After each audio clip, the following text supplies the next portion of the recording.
Bonjour à tous, moi c'est Kinza. Et moi, Alban, et nous faisons toutes les deux parties de la commission Nouveau Regard. Nous travaillons toutes les deux dans le secteur de l'aviation et aujourd'hui on vous amène vers un voyage décarboné. Suivez-nous.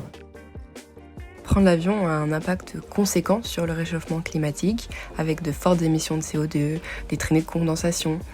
Et aujourd'hui, on va rencontrer Jean-Philippe Hérault, directeur des programmes biocarburants à l'IFPEN, qui va nous parler de l'une des solutions pour réduire ces émissions.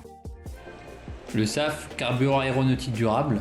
Nous avons aujourd'hui 4 filières pour produire ces carburants aéronautiques durables à horizon 2030. La première filière à partir d'huile de cuisson usagée et de graisse animale, la filière HVO. Une deuxième où l'on va utiliser des résidus agricoles et des résidus forestiers par deux intermédiaires. La synthèse Fischer-Tropsch pour la voie BTL ou à partir d'alcool pour la voie alcool-to-jet. Et une dernière filière qui va arriver à un niveau de développement un peu plus lointain, qui est à partir d'hydrogène électrolytique et de CO2 capté sur des émissions industrielles ou dans l'air, pour pouvoir, par synthèse Fischer-Tropsch, obtenir des carburants aéronautiques durables. Ces carburants aéronautiques durables peuvent être incorporés jusqu'à 50% dans le pool kérosène actuel.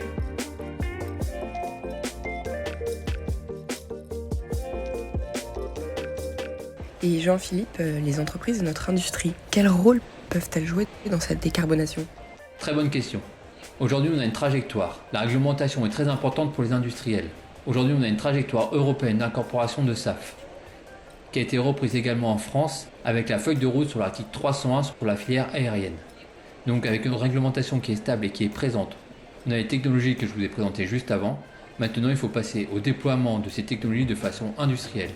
Des projets en France doivent naître. On va avoir besoin de la combinaison des énergéticiens d'avant et des industriels de l'aéronautique pour justement aller sur ce déploiement et la production à grande échelle de carburants aéronautiques durables.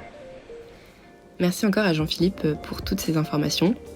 On voit bien que les prochaines étapes, maintenant, ça va être de développer les filières de production, mais surtout que la demande augmente pour atteindre les objectifs d'incorporation et même les dépasser.